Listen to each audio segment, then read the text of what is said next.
బాలినేని శ్రీనివాస్ రెడ్డి జనసేనలో చేరతారా? అందుకు Pawan Kalyan green signal ఇస్తారా? జనసేనలో చేరితే మిత్రపక్షం టీడీపీతో ఎలా కలిసి నడుస్తారు? వీటన్నింటికీ కాసేపట్లో సమాధానం వచ్చే అవకాశం ఉంది. వైసీపీకి రాజీనామా చేసిన సీనియర్ నేత బాలినేని శ్రీనివాస్ కాసేపట్లో జనసేన అధినేత పవన్ కళ్యాణ్తో భేటీ కాబోతున్నారు. వీరిద్దరి సమావేశం తర్వాత జనసేనలో చేరికపై స్పష్టత వచ్చే అవకాశం ఉంది. మరి కాసేపట్లో విజయవాడలో పవన్ కళ్యాణ్తో బాలినేని శ్రీనివాస్ సమావేశం కాబోతున్నారు. ఈ సమావేశానికి సంబంధించిన పూర్తి అప్డేట్స్ అడిగి తెలుసుకుందాం. మా ప్రతినిధి శ్రీనివాస్ లైవ్ లో సిద్ధంగా ఉన్నారు. శ్రీనివాస్. సురేష్. స్వాతి, ప్రకాశం జిల్లాకు చెందిన కీలక వైసీపీ నేత బాలినేని శ్రీనివాస్ రెడ్డి నిన్న ఆ పార్టీకి రాజీనామా చేస్తున్నట్టు వైఎస్ జగన్మోహన్ రెడ్డికి తన లేఖ ద్వారా పంపించారు.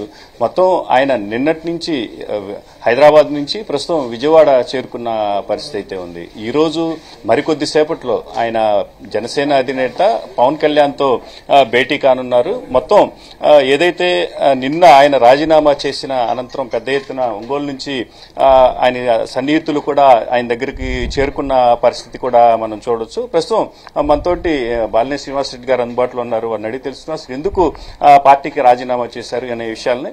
సార్ చెప్పండి, నిన్న మీరు వైసీపీకి రాజీనామా చేస్తున్నట్టు లేఖను మీ పార్టీ అధినేత జగన్ ను పంపించారు. అసలు ఎందుకు ఈ పరిస్థితి వచ్చిందండి? అంటే జగన్ ఇప్పుడు గత 3 సంవత్సరాల నుంచి కూడా కొన్ని రకాలుగా విభేదించడం జరిగింది.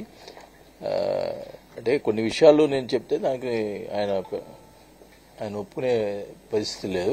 కొన్ని ఇబ్బందులు జరిగినాయి. దానివల్ల 3 years నుంచి కొంచెం డిఫరెన్స్ ఉన్నాయి. అది ఈరోజు తప్పకుండా ఈరోజు పార్టీ మారాల్సి వచ్చింది. అంటే మీరు వైసీపీ ఆరంభం నుంచి కీలక నేతగా మీరు వ్యవహరిస్తూ వచ్చారు. దాదాపు పార్టీ ఆరంభం నుంచి ముఖ్య నేతలను కూడా పార్టీలోకి తీసుకుని రావడానికి మీరు క్రియాశీలకంగా పనిచేశారు. మీలాంటి నేతలు పార్టీ వీడతారని ఎవరు అనుకోని పరిస్థితుల్లో మీరు పార్టీ వీడాల్సి వచ్చింది. అసలు ఎందుకంటే లోపల ఎటువంటి కారణాలు ఉన్నాయి? దాదాపు మీరు అసంతృప్తి వ్యక్తం చేస్తూ వచ్చిన సందర్భాలు కూడా చాలా ఉన్నాయి. సీఎం జగన్మోహన్ రెడ్డిగా ఉన్నప్పుడు మీరు ఆయన అపాయింట్మెంట్ కోసం ఎదురు చూడాల్సిన పరిస్థితి వచ్చింది. ఎందుకు ఇట్లాంటి పరిస్థితి మీకు తలెత్తింది అనుకుంటున్నారు? ఇప్పుడు రాజశేఖర రెడ్డి గారు ఆయన నాకు రాజకీయంగా ఆయన నన్ను చేరదీసి పైకి తీసుకొచ్చిన వ్యక్తి. మరి ఆయన మంత్రి పదవి కూడా ఇచ్చారు మాకు. మరి ఆయన చనిపోయిన తర్వాత ఆయన కుమారుడు జగన్మోహన్ రెడ్డి గారు పార్టీ పెడుతుంటే మేము అన్ని రకాలుగా మంత్రి పదవి అన్ని వదులుకొని రావడం జరిగింది. ఎప్పుడు కూడా పవర్ గురించి ఆలోచించే వ్యక్తి కాదు. కానీ చాలా పరిణామాలు పార్టీలో మరి నేను ఉన్నట్టుగా మాట్లాడటం, మరి ఎందువల్ల మరి ప్రతి విషయంలో నాకు చాలా ఇబ్బందులు జరిగినాయి. అది క్లారిటీగా అన్ని ఒకేసారి చెప్తాను. నేను అది త్వరలో చెప్పడం జరుగుతుంది. అయితే గతంలో అంటే ఒంగోలుకు సంబంధించి ఇళ్ల పట్టాల పంపిణీ వ్యవహారంలో కూడా మీరు చాలా సార్లు ఆయన కలిసిన తర్వాతే దాన్ని ఆయన ఓకే చేసిన పరిస్థితి ఉంది. అంటే ప్రతిసారి మీరేమో ప్రజా సమస్యల కోసం వెళ్తున్నామని చెప్తున్నారు. అక్కడికి వెళ్ళొచ్చిన తర్వాత అంటే అసంతృప్తిగా బాలినేని వెనక్కి తిరిగి వెళ్లారు, అలిగారని పెద్ద ఎత్తున మీ మీద ప్రచారం కూడా జరిగిన పరిస్థితి ఉంది. అసలు ఎందుకు అట్లాంటి పరిస్థితి వచ్చింది? అంటే కొంతమంది మీ పార్టీలో వ్యక్తుల వల్లే ఒక కోటరీగా ఏర్పడి ఇట్లాంటి పరిస్థితులు సృష్టించారని మీరు కూడా మాట్లాడిన పరిస్థితి. అసలు ఎవరు ఆ కోటరీగా ఎందుకు వచ్చారు? ఇట్లాంటి పరిస్థితులు ఎందుకు క్రియేట్ చేశారు?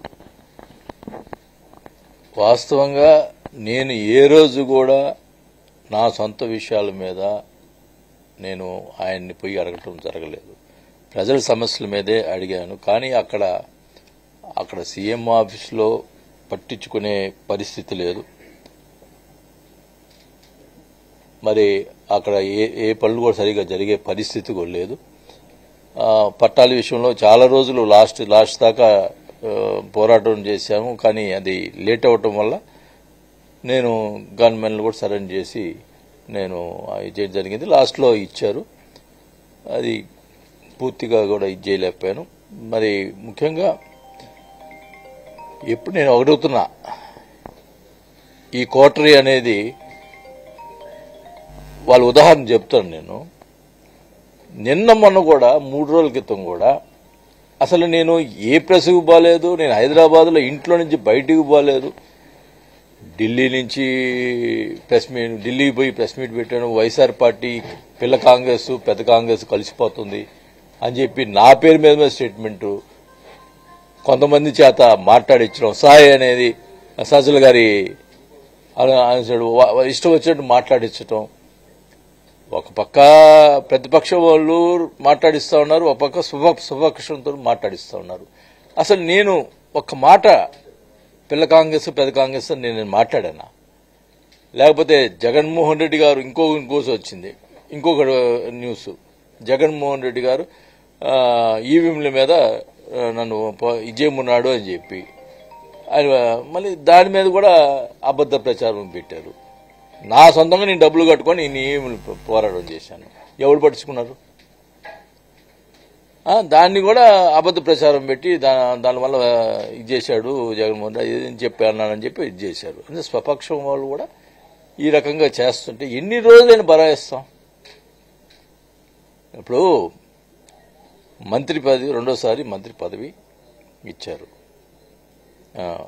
మంత్రి పదవి పోయింది, రెండోసారి మంత్రి పదవి తీసేశారు. నేను ఆ రోజు తీసే ముందలు ఏం చెప్పారు? టోటల్గా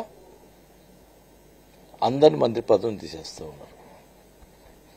కానీ 12 మంది పెట్టుకొని నన్ను తీసేశారు. ఆ రోజు ఒక్క నిమిషం కూడా ఆలోచించకుండా మంత్రి పదవిని తీసేసిన. నేను ఏం తప్పు చేశానని తీసేసిన? ఒక పాయింట్. మరి మంత్రి పదవి తీసే రోజు వచ్చి ఏం చెప్పారు?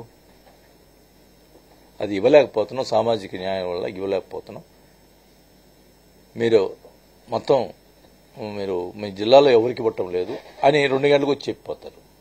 మళ్ళీ 4 గంటలకి మళ్ళీ మార్చి సురేష్ పేరు పెడతారు. అవసరం ఏంది? అబద్దాలు చెప్పాల్సిన పని ఉంది. ఈ రకంగా మనిషిని హర్ట్ చేయాల్సిన అవసరం ఏముంది? నేను డైరెక్ట్గా సురేష్ని పెడుతున్నాను చెప్పండి, నేను బాధపడతానో లేదా ఇది చదువుతానో అది ఒకటి చెప్పడం. సజ్జల గారు ఇంటికి వచ్చి అనౌన్స్ చేయకముందులా ఇట్లా చెప్పమన్నారు, ఎవరికి ఇవ్వట్లేదు, జిల్లా మంత్రి ఎవరికి ఇవ్వట్లేదు, మీరే అన్ని విషయాలు మీరే చూడమన్నారు, అందుకని మంత్రి పదవి సామాజిక న్యాయం వల్ల ఇవ్వలేకపోతున్నారు అని చెప్పాడు.